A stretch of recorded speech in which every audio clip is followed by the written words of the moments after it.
Yes, welcome to Defen episode number 100. Yay! Thank you. It's really weird to have immediate feedback. I always imagine there are at least two people listening and cursing at me. But now I can. Well, I'm usually one of them. So. Yeah. I can feel it now, in front of my eyes. It's been almost 8 years. So. I don't want to call it amazing journey like stupid startups nonsense. All right, let's call it 10. We rounded up the episode number. Round up the number of years. Yeah, exactly. Maybe a quick introduction. So my name is Vijay from Holland, and we have Ray from near Leuven in Belgium. Yeah, here nearby somewhere. Yeah. And then we have the man behind the scenes who has been making us sound good, at least. Yeah. Although I'm on the scene now, literally. Yeah, exactly. So I'm Wouter, also from Belgium. Right.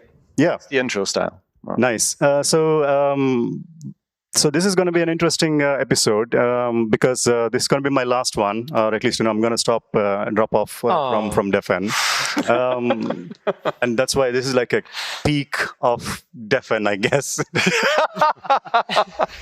I never expected it to be this level of professional stuff. Very humble. Thinking we'll be sitting somewhere in a corner and annoying these two people here. I think to be. I'm so fucking nervous, Usually there is nobody looking at me, so it's much easier to bullshit my way through the things as if I know things. It's been 8 years, and we started at a conference when Ray and I met at Dutch Clojure Day, and it's been amazing thing for me. One of the amazing things for me that has happened in my life, because every other Sunday. I know. Please don't complain about the frequency. That it's every other Sunday. I get to talk to such kind and generous and intelligent people and learn from them. And what about the guests, though? Yeah. Okay. I'm not talking about Ray, by the way. So it's been really fun, and I think I was mentioning to somebody yesterday that this is one of the places where.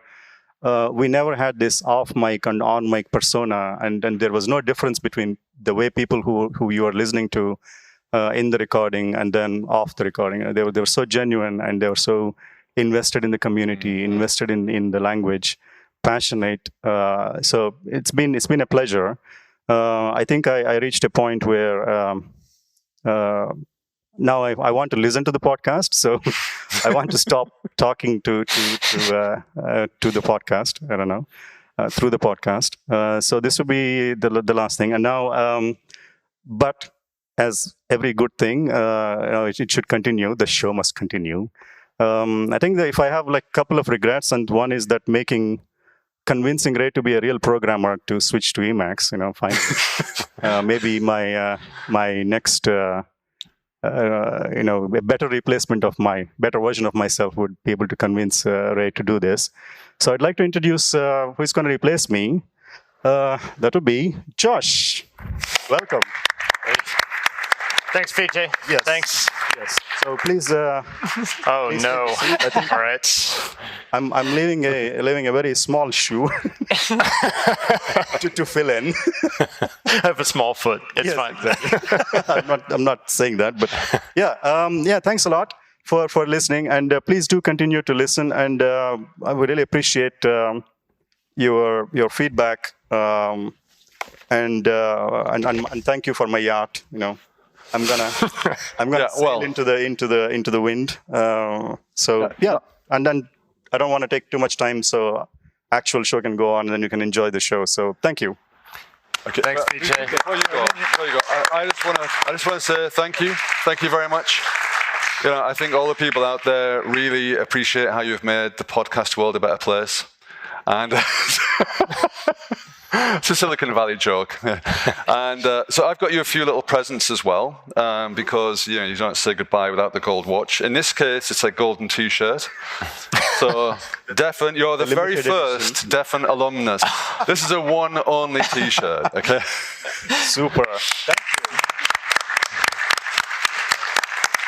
you. And also a little, if I can open this properly, a little think you'll only wear that on the irregular basis, I imagine. Or put it on the wall, I imagine. You'll probably put it in a glass plate on the wall, something like that. Yeah.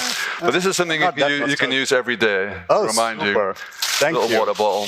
Awesome. So, yeah, thank you very much to VJ. I mean, it's been absolutely fantastic. The guy is awesome. He's going to go on to do some other fantastic things, for sure. So, yeah, thank you very much, VJ. Yeah. Super. And thank you, Wada. Yeah, well, same for me, man. Like, it's been an absolute pleasure to edit out your coughs for the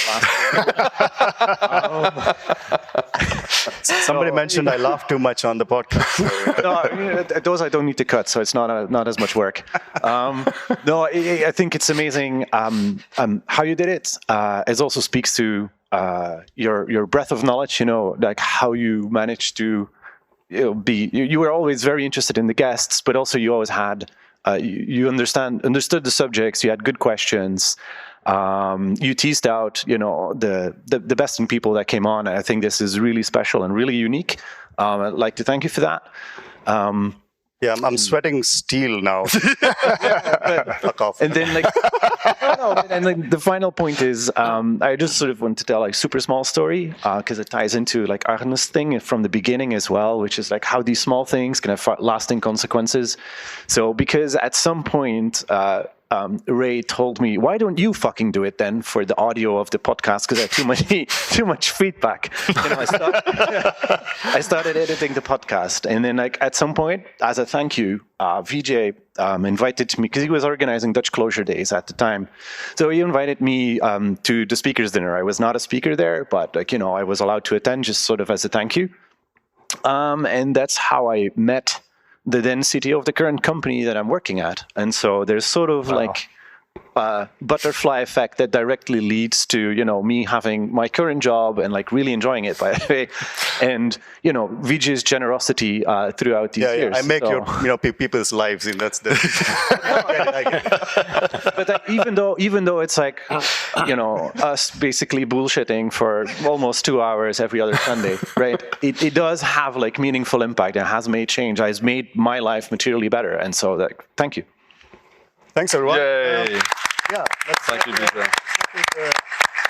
Limelight for the man of the hour and Josh, and maybe it's nice to introduce yourself and then take it over from there. Yeah. We're gonna fuck off. I'll see you around, and thanks a lot. Thanks, You missed VJ. an opportunity to say Emacs or some other shit, Josh. Yeah, exactly. Thank you. Hello. It's Emacs because everything else is shit. Fuck. Everything How else did you is get past the complete interview shit. process? Yeah. Who And interviewed Lou's this guy? off. Lou's off. Lou's done. No. Okay, thank I thought goodness. about it though. Okay, all right. There you go. So yeah, I mean, I am Josh, as VJ said. However, I will argue with you just from the start, VJ. I am not the man of the hour. We have two people here who are the people of the hour and a half, 2 hours, 5 hours that will be here. Half an hour now after this. Half an hour. Show. Right. He's just took up way too much space. He said he would take 1 minute, but he's ended up taking 15. Jesus. All right. It's okay. Anyway, good riddance. So yeah, my main thing is that I live in Stockholm. I have been doing Lisp of some variety for quite a while after my beginnings as an arrogant know-it-all person who declared Lisp was shit and it should never be used by anybody. Here I am 20 years later on a frickin' Lisp podcast. So I love Emacs, as mentioned. I love Babashka, hence the T-shirt. I hate NBB, and I wish that bad things would happen to Bork Dude for his original. Oh, whoa. Yep. No, we got to edit that out. Wow. No offense, Bork Dude. Yeah, cut that part. But anyway, yeah. This is actionable. Enough about me. Thank you for letting me be part of this. It has been something extremely special. And I think I met the two of you right before or right after you released the first episode. And Right. Yeah. Well, you've been a guest on the show, so I figure that, I have. we'll eventually go through all the guests. We'll eventually go through all the guests on the shows as replacements. It will give you a week or two, try you out, and then we'll see what happens. Okay. But okay, let's move on to the main event. Thank you very much. I think we got the admin out of the way, which is nice.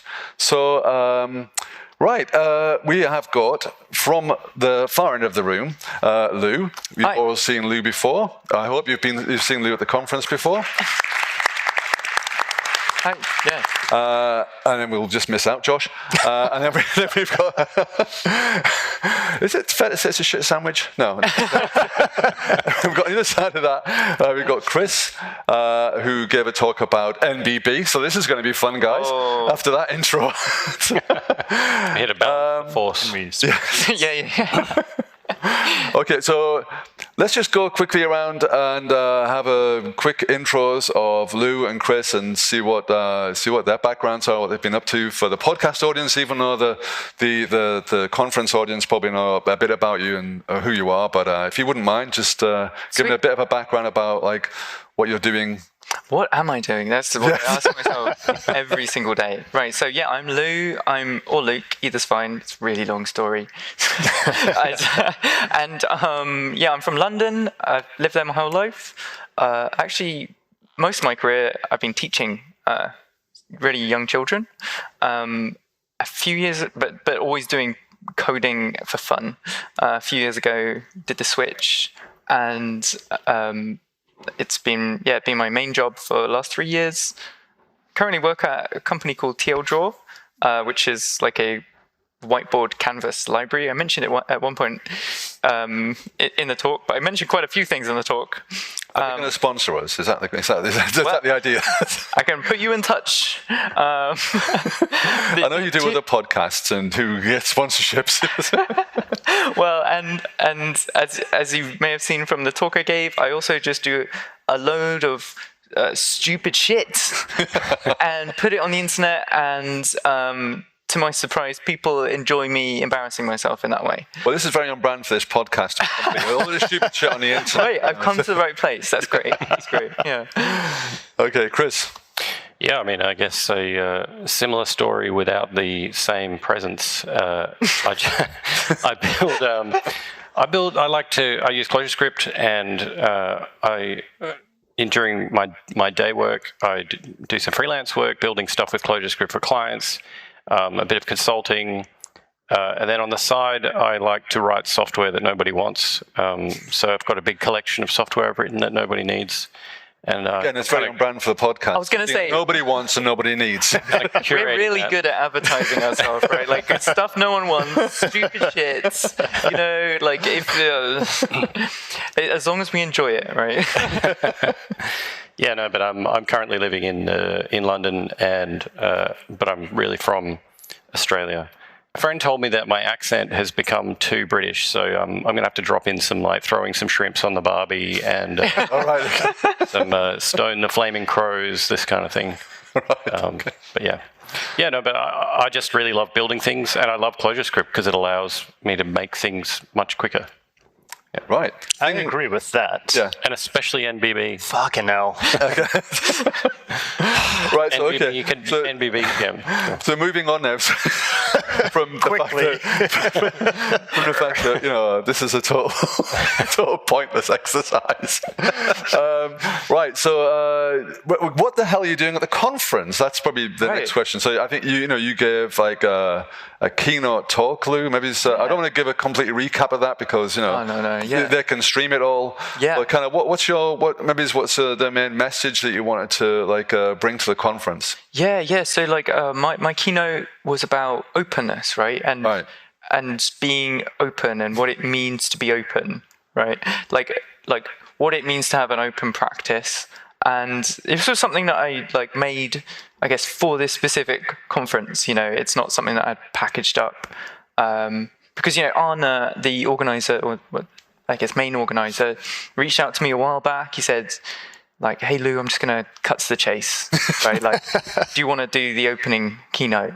And I replied to him. I said, "Arne, I don't do Clojure, right?" And he said, yeah, no, come on, we're very open-minded here, right? And I think there was something about that sort of stuck, when I looked at the previous Heart of Clojure, watched all the last event's talks, I saw that the opening keynote last time was also from someone who wasn't even a developer, right? So actually, this is a step towards the right way. You're on the path to Clojure. Yep. Give it time. Listen. I'm getting very convinced from being here. Like I put out a toot on Mastodon. I like typed it out. It's like, I love Clojure now. And I thought, wait. I'm not quite there yet. I am. Yeah, I'm getting one over. Thank you. Nice. But I think Clojure the language is not the important thing. It's Clojure the community. That's why I'm still here after so long. Right. Sure. Yeah, and that's what I picked up. So like you know, I had various calls with Arne. Like it was quite a while back that. So we had I went away and I thought about what I could talk about, what I could write up, and came back to him with certain ideas and like more questions about the community, right? And I just kept getting this I guess like this sense of the heart of Clojure, right? This there's because I guess as an outsider, you know, I didn't quite realize that. You know, I saw the Rich Hickey talks and all of that, right? As everyone says. I think a couple of speakers have said that, right? And I guess that was my only like little window into the community. And one thing was like by looking a little bit further, I saw so much more. And so I didn't feel like the keynote was me coming and preaching at all. No. I felt like it was me coming and just saying what I saw, you know. So I just says it how I sees it, you know, because you know I feel like everyone like everyone knew it already, right? Everyone knew it already. It's just sort of me coming and saying like, look at what everyone's doing here. Look how oh my god, the talk earlier, the squint talk. Yes. Right? Were you there? I was there. Oh, front row. Oh my god. It was great, right? Okay, what's that lovely young man's name again? Felix. Felix. Felix, yes. Yeah. Okay, did you see this? No, I wasn't. Oh my god, that was epic. Incredible, right? So he did a live demo. The FOMO is strong now, that's for sure. Right. Everything went wrong. Everything went wrong. Local host did not resolve. Who could have predicted? Local host did not resolve. And then what we saw was this like incredible pair programming session. Right. Yeah. With one man and one audience. Right. Yes. And it was a bit bumpy, but oh boy, when that local host connection hit, like There was uproar. you know, that was super inspiring, right? That was super inspiring. Like the fact that the audience was with him the whole way, he stuck at it, and there was like this element of fun to it, you know. That one I'm going to remember for a while, I think. Yeah. Right, I've been going on a long time. That's good. I mean, I would just echo the same thing. Like the Clojure community is amazing, and what I really value is something you were saying before, Josh, which was there tends, you know, instead of being a lot of the time where there's some kind of what would normally be a conflict situation where people are arguing over a technology. You know, you get these heated religious debates in technology. In the Clojure community, it tends to just be like a honest discussion of like, what am I missing here? What can I learn? And trade-offs and that kind of thing, like really evaluating what's the difference in these two viewpoints and let's figure it out. And people are honestly trying to just understand each other's viewpoints. And I think that's really magical. For the most part, except about editors, then it's just right and wrong. Well, right? Emacs and some other shit. Sorry, Lou, you're on Emacs. Some other shit. You're on Emacs. No, I'm a Vim. All right. I am neutral in this debate. Let it be known. I'm just like with the popcorn. I'm enjoying the fight. I love how they moved like the Vim and the Emacs activities. We just go. They were gonna be in the same building. Oh, that's not good. And they moved. In the end, they moved. Right. They moved from the tab to the space. Yeah. Oh my god. Yeah. Okay. Oh, but yeah, I mean, so Chris, just to recap though, you were giving a talk here. So what was the sort of main, like the main thrust or the main kind of message you were trying to bring? Yeah. So I mean, you know, obviously NBB is fucking awesome. Yeah, NBB is great. Josh. I love it. You know, and anybody who Josh thinks otherwise is wrong. And it turned out, and this is weird, like you were giving your NBB talk at the same time as I was giving a Skittle talk. Yeah. Not by design. No. And I talked a little bit about Skittle, and I said, I'm so glad you came to my talk, not that other jerk's. And I talked about NBB. I think I said 2 words about NBB, and the first one was fuck. But go on, your talk. Yeah. So what I was talking about was full stack closure. He's great with the guests, guys. He's great with the guests. Yeah. Felter will edit that out. Don't worry. Yeah, so full stack ClojureScript, which is basically running ClojureScript on the server side instead of using the JVM. So running on top of Node generally. Yeah. And again, I think it's like a thing of different trade-offs. Like, why would people want to run their backend on top of Node instead of the JVM? Like maybe their team understands Node or has a history with Node. Maybe their deployment environment, they're using, Netlify, or their internal deployment environment at their work is JavaScript based. Or maybe they depend on a library that comes from the Node ecosystem and they can't access the same one in Java. So there's these different trade-offs to, why you would use JVM versus Node. For me personally, I just understood the Node ecosystem better.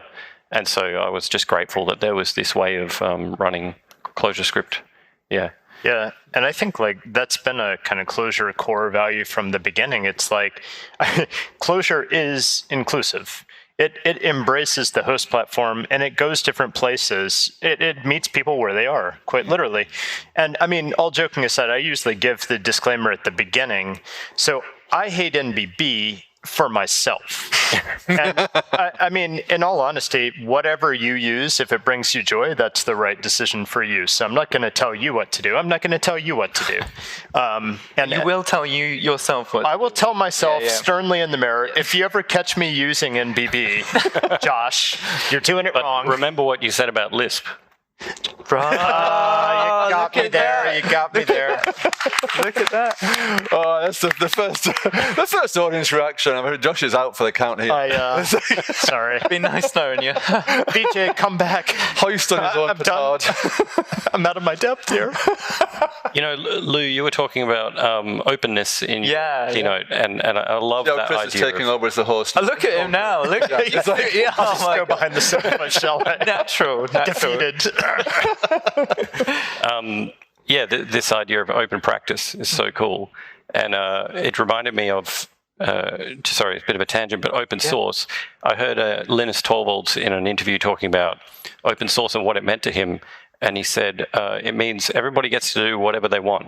And I thought that was like quite a deep thing, because you kind of think of it as this technical thing, this legal licensing thing, but everybody gets to do what they want. It's like kind of cool. It's very open. Yeah. I mean, I think the thing with when definitions, right? Oh, All right. Water break. Crack open the dictionary. Okay. So see how integrated you are coming into the Clojure community now. Right. You got to do it. You got to do it. Definitions is like this running joke. It was what you do all day, right? Yep. So the thing is, you define things however you want.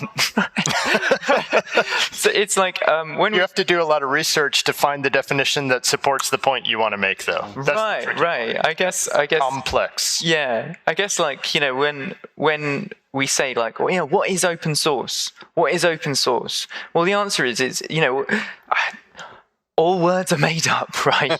All words are made up. Whatever you want it to be. Yeah, we want to choose a definition that's helpful to us, right? You want to choose a definition that makes our community better, and you know what, that can change over time, and so it's interesting for me to, I guess, look at all the different viewpoints on open source out there, right? I think some people see open source as very unopen, really, and so much so that they don't want to be open source. So there's this research lab called Dynamic Land, and they you know this, Brett Victor, right, yeah, got us on. and it's this incredible research lab. They're doing amazing work on figuring out how to do computing with our whole bodies, right? So naturally, a lot of people are interested in seeing the code for that, right? But they make an argument. They make an argument that actually they don't want to open source that, because while it's very open for certain people, for developers, it's not so open for for people who are outside that world, right? And in that case, right, they can't do whatever they want with it, True, yeah. Some people can. So when that came out like last week, I was like, shit, am I going to have to like rewrite my whole talk? like has this convinced me that I did consider it, but I just didn't have enough time. Right. Well, it's like being able to code is a massive privilege, really. Yeah. That's True. the thing. Yeah. True. I was going to say that there's, I mean, it's a kind of old trope, really, but Bill Gates. Well, you're an old guy, so an old guy, yeah. ahead. I remember Steve Jobs once said that Bill Gates has chosen the open way, and we've chosen the closed way. It's like, I'm not sure about that. It's like, it doesn't feel like that as such. But I guess they were talking about, at that point, they were talking about like plug and play hardware and stuff like that, integration at that level, and so Windows was more open than the Apple was, and it probably still is. But yeah, to me, it seems like openness is about visibility, actually. And it's not, because open source is not about anyone doing what they want, because you can always do what you want. But it's about about enabling it. It's about saying, actually, I'm going to share what I know and what I've got, and then you can do what you want with that.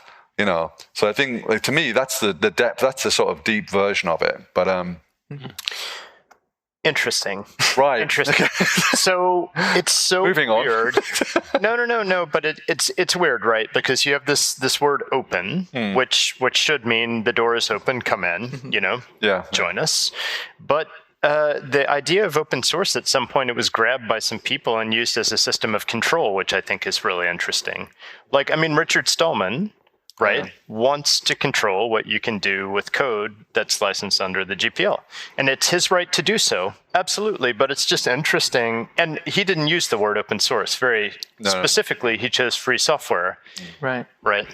And it was Eric S. Raymond, I think, who came along and made open source. But it's just interesting, like, what different words mean to different people. But, I mean, just to go down a little tangent. I mean, I don't know how deep you are in... Tangent on my tangent. A tangent on a tangent. Yeah, let's do it. He tangented first. Okay. Tangents all the way around. As far as I'm concerned, it's all maths, Yeah, I mean, obviously, we're in a simulation. Yeah. Okay. It's all maths all the way down. Back to my tangent. Okay. There was this whole thing very recently about, like, well, okay, what's the difference between, like, what's the structural difference, if you like, between what the FSF are doing and what open source is? And it turns out the actual problem is the sort of organizational structure of the FSF itself. And again, I don't know, get into the whole weeds of this, but basically it becomes very difficult. It's not a very democratic organization. It's quite patriarchal. It's quite organized by a certain elite group. Patriarchal, why is that? Yeah, I know. But the problem is that it turns out that they can rewrite the license. Right. And they have done this in a fairly benign way so far, but it's sort of worried people that they actually have the ability to rewrite the license in ways that are non-democratic. I mean, are you talking about the GPL version 3 when they did that? No, well, just small amendments to it. But GPL in general and the FSF in general have this sort of control over those licenses that are on all these devices. They're all over the place. Yeah. And what's that thing in Star Wars where you get this message 66 or whatever, and all the clones just go evil? Yeah. Order 66. Order 66. Yeah. That's feasible with the FSF, annoyingly.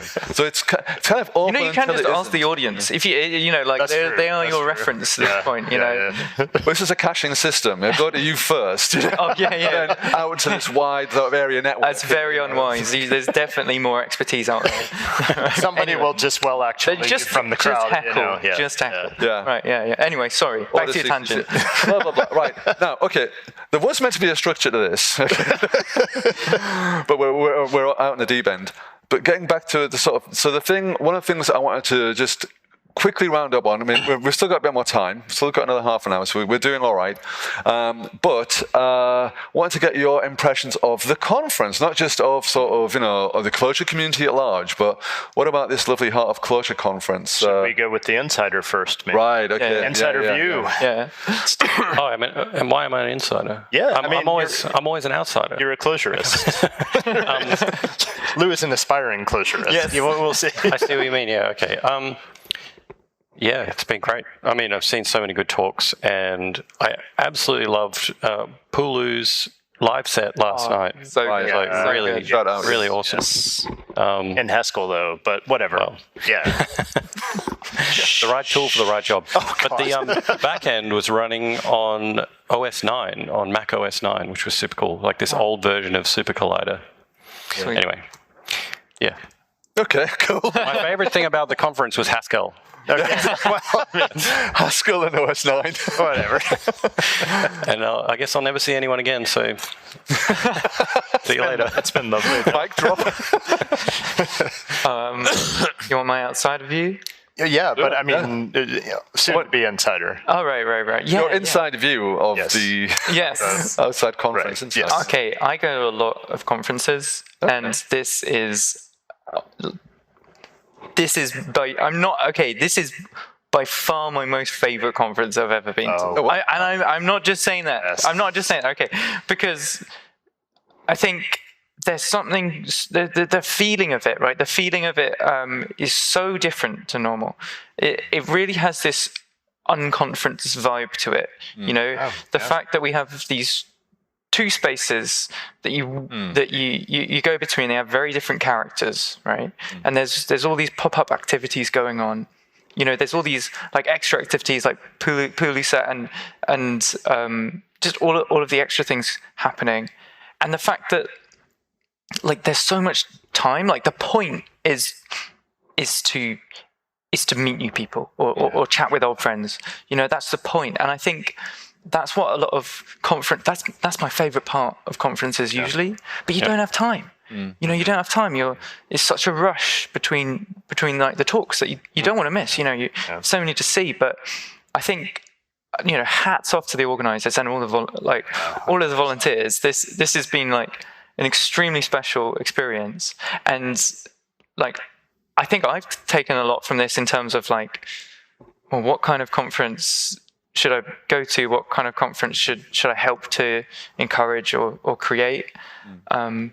So I don't want to leave. We can just extend it. Yeah, exactly. A round of More applause days. to the conference. Yeah, I think they've got Arne has done an absolutely spectacular job.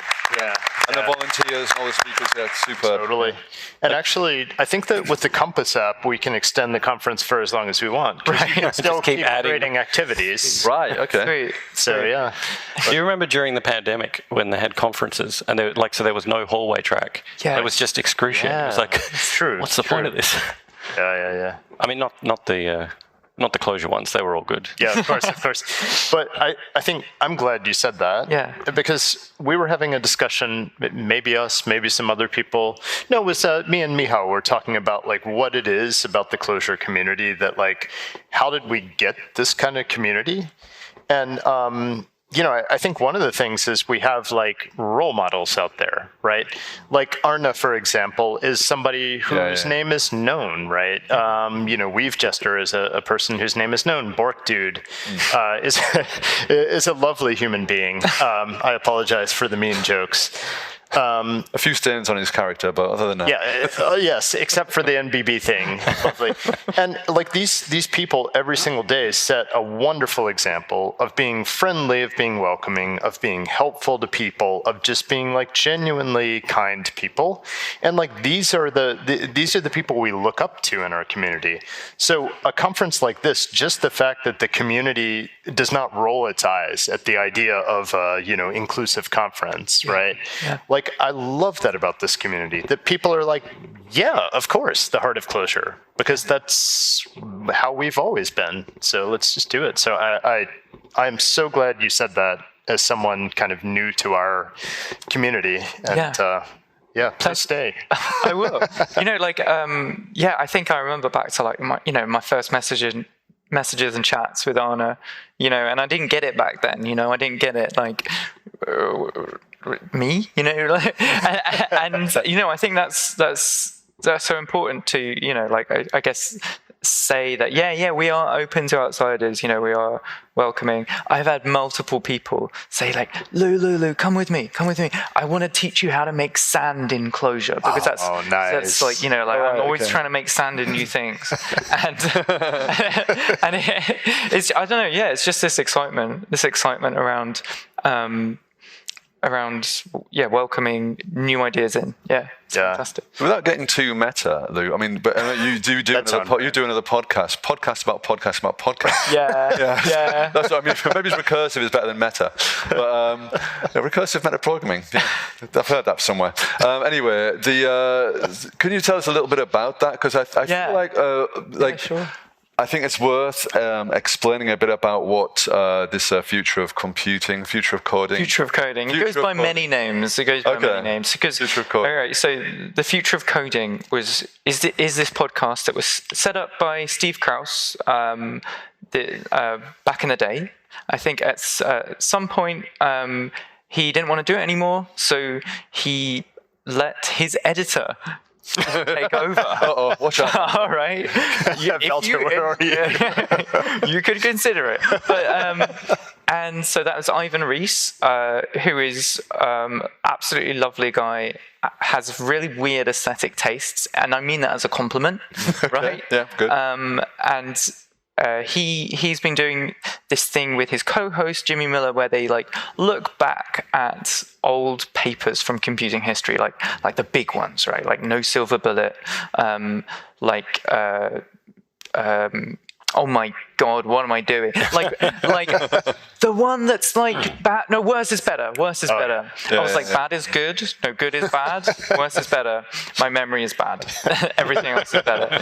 And at some point, they wanted to cover But it's not just the papers we love, is it?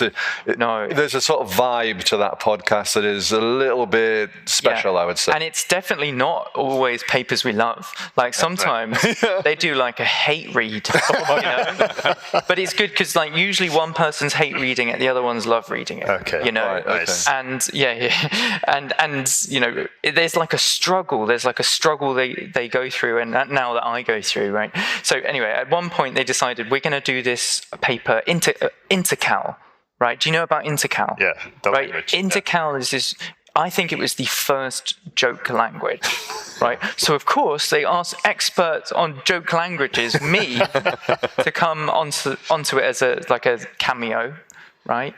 And I think they were hoping that I would like it and want to stay and do more.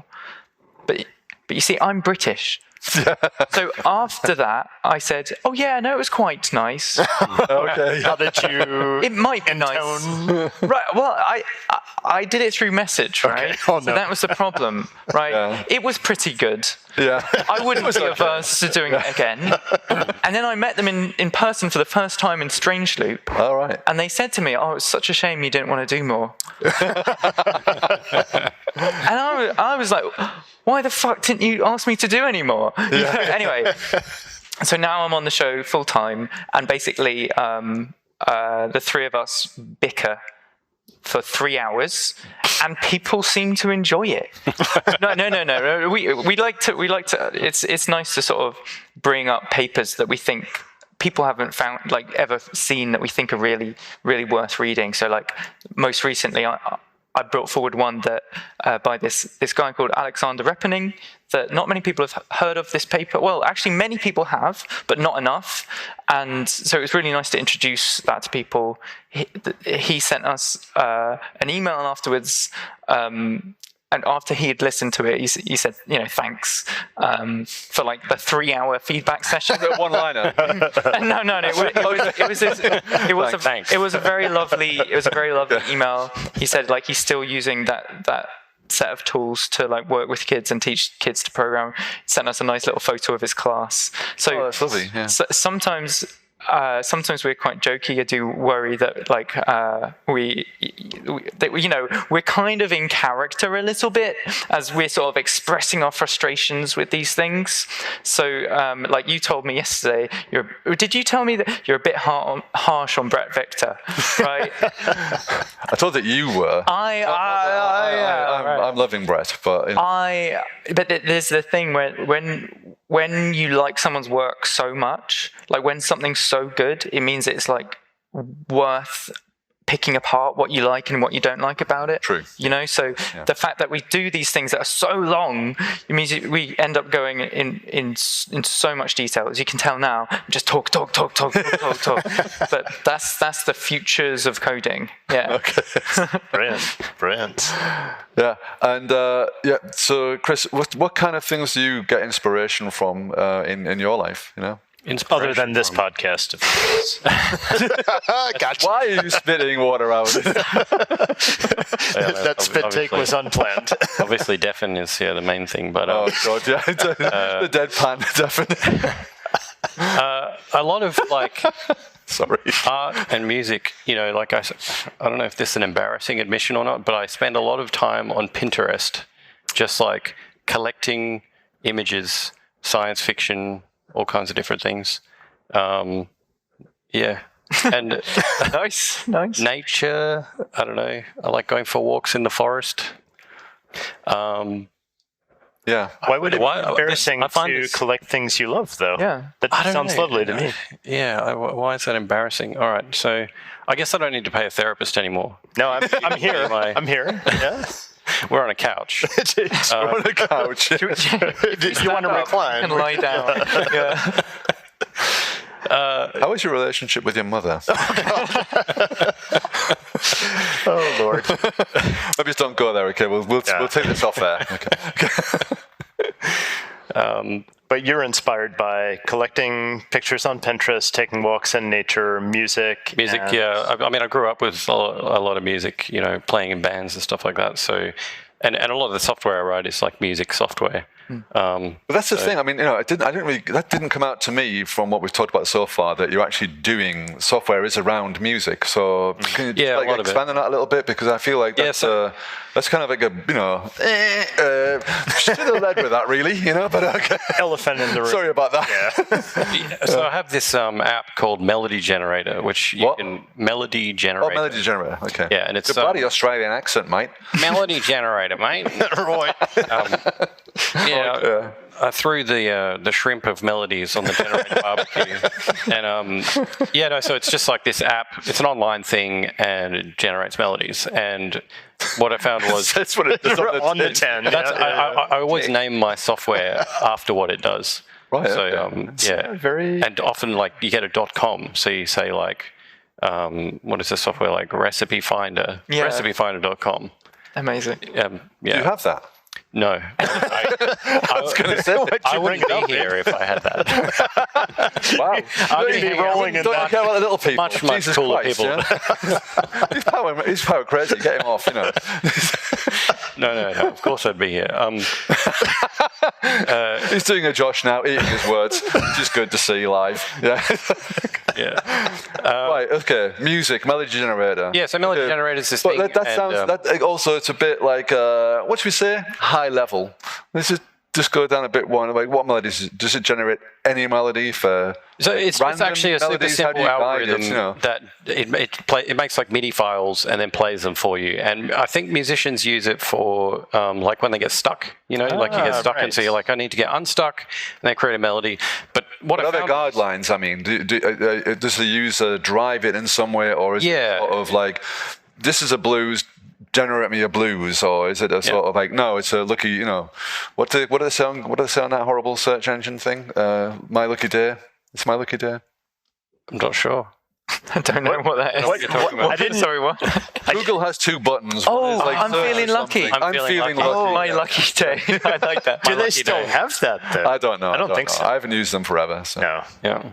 No. Yeah, it has some controls and stuff like that. You can specify the scale that you want and how long you want the melody to be and stuff. Oh, okay. So is that something that you found yourself, like where you were getting stuck and you wanted to help with melodies? Usually my strategy is to ignore everything everyone else is doing. Yeah. Like all the great stuff out there that's like already written and just build it from scratch myself from first principles. You're going to fit in well here. I know. This is couch is the right couch to be on. And I mean, And every now That's and the then, actual theme, you know. It's like just ignore It is what Ignore everyone. Yeah. But I think like your talk like really resonated with me, and I talked to a few other people, including you. You were one of them I talked to, and like I think the thing is, if you're open about what you're doing, if you're open with, I am just messing around. Other people have done this much better. I don't care.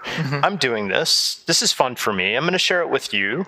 If you want to engage with it, wonderful. We can maybe be internet friends. And if you don't, please don't leave a hateful comment. But if you have to, I will just ignore it and we'll just go on. But or I'll take a screenshot of it and put it in a talk. Right? I mean, it's been fun. Like I remember really worrying about that, like a long time ago, and now I kind of relish it, and now I'm like, now I'm putting in welcome their hate. Yeah, well, I'm putting in intentional mistakes into videos now. But like it's always the same mistakes. So people like the I guess the people who watch them all, they know. And then it's like bingo to see the comments.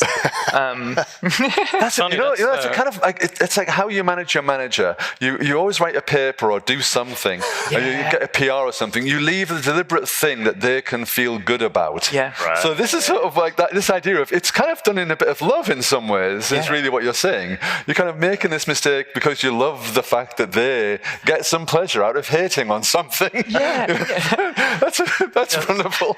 Where do you put your stuff, and how do people tend to engage with it? And well, but first I was just going to say that all the mistakes in my software are all intentional as well. Of course, yeah. But deliberate choices.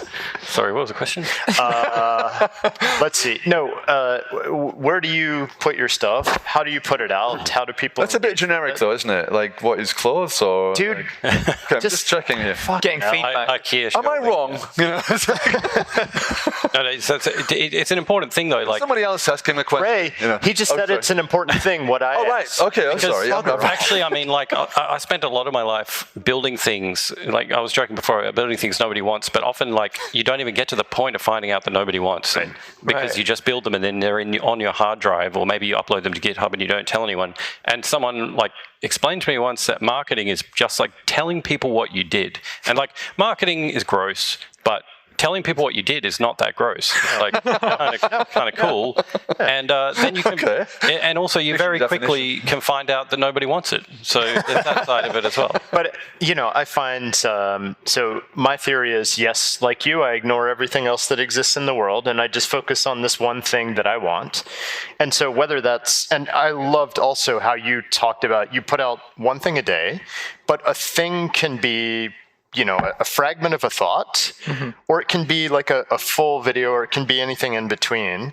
So like I put out blog posts. I occasionally put out, software, I guess. Usually it's software and then blog posts about the software. And, but I write this stuff for myself, and it brings me joy, and I put it out there. And if there are other people in the world who also derive joy or amusement from my stupid shit, then that's great. And if there aren't, it's still great, because I was happy while I was doing it. Yeah, that's exactly how I think about it. Like, if I like it, there's a possibility that no one else will like it. Right. But then that's okay because I like it. Yeah. Whereas if, so actually like ignoring other people there, can be good. But if I'm too focused on what other people, or I think other people want to see, then there is a chance that I don't like it, and also no one likes it, right? Yeah. But I know what I like, essentially. And I think, that's like the same with you. If you want a melody, I want to generate melodies. Make a melody generator. I love that naming scheme. Call it melody generator as well. Have you got are your other things that named similar ways? Well, I'm working on Beat Maker at the moment. Nice. I love it. Yeah.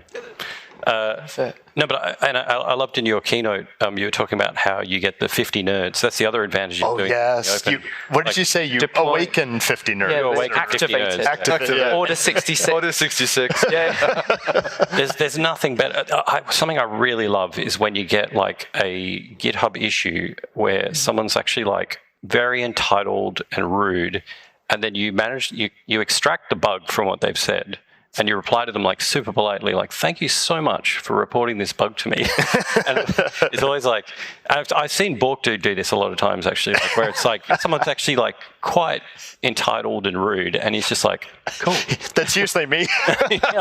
About, wait, have you deleted NBB yet? What the fuck? Yeah.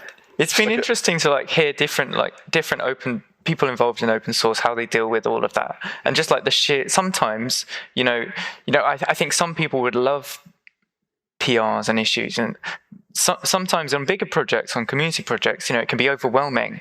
And there's this question of what to do with it. And I think, Rich Hickey has an opinion.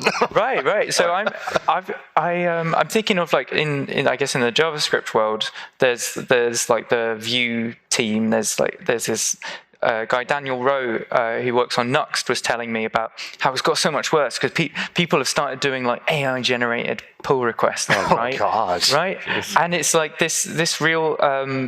It's interesting because it's like nice that you're getting all of this attention, but it's serious work. And so does he have an AI to review it? Does he review those? Does he have an AI to review this? Yeah. So that's what he was telling me. It was at Middlesbrough front end after a couple of pints, but he was telling me, look, I've got this plan. And now everyone knows. I've got this plan. We turn the AI against the AI, Yes. and then we saw. But it's there's no easy answers. Anyway, okay, this is great. Now I think we're pretty much running out. I mean, normally on a podcast we don't give a shit about time; we just keep on going. Right. And I have a feeling this could have gone on for a lot longer. Yeah. But I've just noticed that we're kind of running up against the time. I actually want to make a little bit of use of the live audience as well. Amazing, yeah. We can just A live stop here. audience? I didn't know about that. Yeah, I know. Yeah, see, Yeah. There are three people out there listening intently. Now, I think we should give a round of applause for the three. Yeah, actually, yes. Oh, yeah. For the Thanks guests. for staying. Yeah. Yeah, just before we go, we can just wrap up here, but I want to sort of throw it open to the audience, just for like any question or any comment. You can, if you don't say anything, it doesn't really matter. We'll just wrap it up and we'll leave, and everyone will get on with their lives. But since we've got people here, I figured, okay, let's just throw it open, and if anyone wants to just shout out or say anything, then please feel free. What does BeatMaker do? Was the question. We'll give you three guesses. Does it make beats? Wait, was that Valter who asked the question? Okay. Okay, that's good. That's actually an audience member. True. That's the first ever audience member question on Deafin, by the way. It's the first ever live Deafin, and so Chris, Wow. yeah, it's on you, mate. Make it great. See us after. We'll get you a pint. It makes beats. Oh, Wow. Okay. No, it's So. Come on, you got to give us more than that. It's basically a drum machine online. So All right. Okay. it's an online drum machine, and it creates the samples for you. Because one of the annoying things when you're writing music is like you have this big folder full of samples, and you're like digging through it, and it's always a pain. And so I made a thing where you just click a button and it like generates a new sample. And it doesn't use any AI. Even though the domain for my website is dopeloop.ai. You can write that down, dopeloop.ai. Okay. But there's no actual AI in there. Excellent. I registered the domain name before this whole AI thing happened, and now I'm like, oh shit. You're such a hipster, dude. Do I have to? No. Yeah. Yeah, but your company can be worth a fucking fortune now. True. Yeah. You know?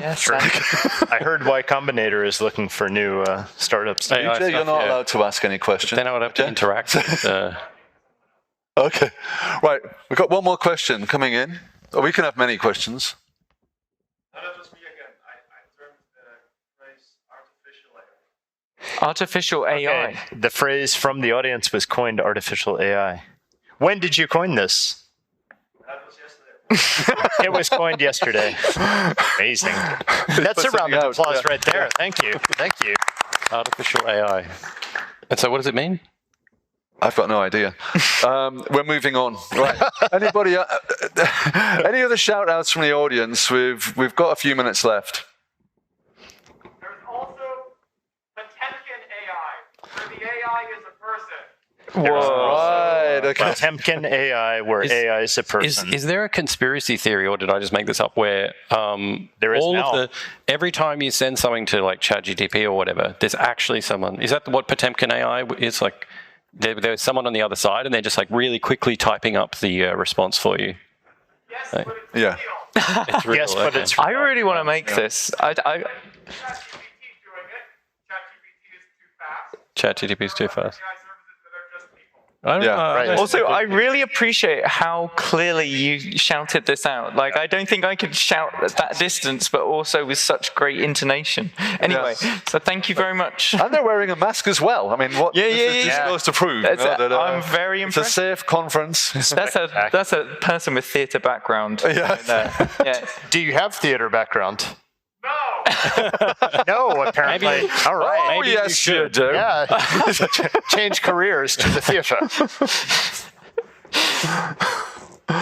Um, Question, do you think it's about time Rich Hickey came out of retirement and actually spoke at the conference? Oh, That would be Do you think, Wow. ask the audience, it's about time that Rich Hickey got his lazy bum out of retirement and Wow. came back and spoke at a conference? I don't think he said lazy bum, but What? okay. I think he didn't say lazy bum. Well, neither did I. Felter, fix that. I wonder if he's working on something in secret. You know, Yeah. Spec 2. Spec 2 coming Okay. any day. He should have Oh called my it God. Spec 2, the Spectre. The Yeah, Spectre. it's like got your head in your hand. Serious question. Yeah, yeah. If you look at other languages where the founders keep putting out regular spots at conferences and things, their languages keep being seen as being relevant, whereas ours seems to have Oh, so interesting. If I'll paraphrase, when language creators step away from the language they created, there is a perception sometimes that that language is no longer relevant. Is there a danger of that here? Did I paraphrase correctly? maybe I'll have a stab at that to begin with. Well, not a stab, please. You're a vegan, mate. Come on, Well, you know, okay. swipe. Have a swipe. I kill my own ideas. Pat it gently on the head. Yeah, but so what I was going to say was that I think the issue is not really Rich per se. I think what the issue is a succession issue. Like whenever you have a dictatorship, it's always a problem. No, I'm not trying to say that Rich is sort of a bad dictator, but he is a BDFL, this sort of, beneficent dictator for life. There's a dictator is in there, you know. So if you have a dictatorship, there's a problem of succession. And I think that's really the hint that you're talking about, is like how, if Rich is not doing it, if he's retired, he's retired. He says he's retired from Nubank, not retired from Clojure. Right. So that's a very important distinction. So I think we should like clarify that. Right. Now, is he doing things? Yes, he is. Clojure 1.12 just came out. He's contributed to it, so things are happening. And 1.12 was a big release, so I mean, a lot of it was like catch up with Java, but at the same time, I think it was substantial. Also, there was a key contribution from somebody sitting on this stage in one. Let's not go there. Check don't want the to talk release about notes that. of- yeah. Don't want to talk about that. This is the most minor patch. So anyway, but the main point is that I think he's retiring. But if it breaks, we can blame you, right? Yeah, Yeah, absolutely, exactly. 100%, 112 is shit. Yeah. Oh my God. But yeah, so the thing is that I think he has retired from Nubank, and maybe he's from Datomic, I don't know, but certainly not from Clojure, and Clojure is still his baby. So I think my guess is that he will speak at the Conj, but I don't know. Obviously can't talk for him, but I think he's still contributing. He's still doing things on the Jira and stuff like that. So I don't know how. I've got no idea about how his presence or lack of presence, or in general, statistically, there's not enough evidence statistically, I think, about language behaviors. I could say that, like, as an outsider, I think when I'm thinking about, am I going to use Clojure or not? It's not about one man, Yeah. Like, it's not about one I think man. a round of applause for that. That's it. Well, like I was saying earlier, the things that are making me think, oh, I want to get involved in this. I want to get involved in this community. It's the community. Mm-hmm. It's I'm sure there are many like key figures behind languages. Some of them are are great, some of them are not so great, some of them are more involved, some of them are really uninvolved, and I have respect for anyone for like designing and creating a language, right? But at the end of the day, a community is about the community, not about sort of following one individual, whether that's the language creator or anyone else, And I think it can like be shooting ourselves in the foot if we do that. I think a little bit if we're putting all our eggs in one basket. I think this conference is like a testament to the fact that it's a collective operation, isn't it? Like building up a language. It's true, and we have like Mike Fikes and David Nolan on the ClojureScript compiler, Bork Dude, who is written the small Clojure interpreter, which powers everything else. NBB. And anyway, moving on. So we have these and I'm not going to put words in Bork Dude's mouth, but I guess that one of the reasons why, I know this for a fact, one of the reasons why Bork Dude can be so prolific and wonderful is because the community supports Bork Dude, right? We have Clojurists together. We have all of these ways to support people, not only emotionally, but also financially. And I think that's not going to go away. Like you said, the great men of history theory does not bear out because, maybe Rich Hickey had an idea that got us here, but here we are, and we're not going anywhere. Yeah, language is shared, right? Yeah. Quoting Alex McLean again. I'm obsessed with him. Anyway, so... you just admitted that on a very podcast. I'm deep into Not sure about that, Josh, by the way. I've got to talk about that. It's not like a language is only helpful because multiple people speak it, right? Yep. And so we're, someone has to speak it first. Someone has to do that. And then someone has to speak it second, and then third, and then fourth. And there's a culture around that language. But like I said, I'm an outsider. That's just my perspective. Yeah. Do you have any thoughts, Chris, before we sort of wrap up? Yeah, two things. There's this repository, Awesome Clojure Likes, which has like a list of Clojure-like implementations on all different platforms. It's got heaps of them, and there's I think the idea that Clojure is on the decline or whatever doesn't the evidence doesn't back that up that well, right? Because although the raw numbers may be coming down, there's like so much activity and things like Jank and the Bork Dude stuff, and there's so much happening in the space. The Bork Dude stuff, the Borkiverse. The Borkiverse, the canonical name.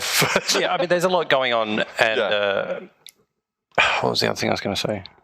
That Jank is great. Yeah, no, it's all good. No, and yeah. I heard a woo. That was Jay himself. Oh, that was Jay. Okay, wooing his own thing. The other thing I was going to say was there was actually a talk about this yesterday. Oh, really? So we're like rehashing ground that's already been covered. And someone told me that there was we'd never do that normally. There was a great metaphor from it which really stuck with me, which was you've got a city like Leuven, and then you've got a city like Brussels, and you've got a city like Paris and London, and Leuven is not trying to be Brussels. It's like a different thing. And, Leuven is Clojure. It's like, it doesn't have to be massive. It doesn't have to be growing. It can be even declining. I don't care if it's declining because I'm not going to stop using it. Right. You know what I mean? Right. Whoa, on that bombshell. Yeah, let's know on that bombshell. Yeah. Thank you very much. Thank you very much.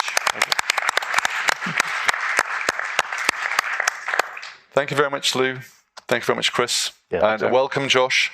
And thank you very much for attending this first ever and probably only ever live DEFN. First and last, yeah. Thank you very much. Yeah, I think we're all done. Thanks. Thank you. Thank you for listening to this episode of DEFN. And the awesome vegetarian music or the track is Melon Hamburger by Pizzeri. And the show's audio is mixed by Wouter Dullert. I'm pretty sure I butchered his name. Maybe you should insert your own name here, Dullert. Wouter. If you'd like to support us, please do check out our Patreon page, and you can show your appreciation to all the hard work or the lack of hard work that we're doing. And you can also catch up with either Ray, with me, for some unexplainable reason. You want to interact with us, then do check us out on Slack, Clojurian Slack, or Clojureverse, or on Zulip, or just at us at Defen Podcast on Twitter. Enjoy your day. See you in the next episode.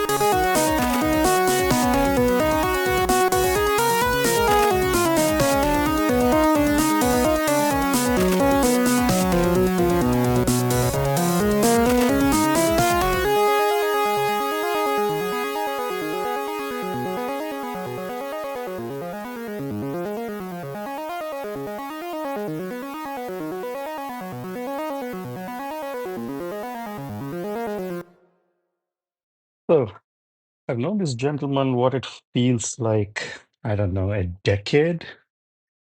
So you would think that I probably know how to pronounce his name. Then you'd be completely misunderestimating my enormous stupidity.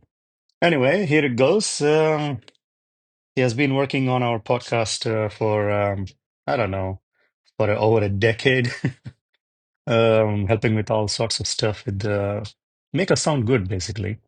So thanks a lot for all the hard work, Wouter Dual Dull Dull Dullart Wouter Dullart. No, that should do it. Sorry, Wouter.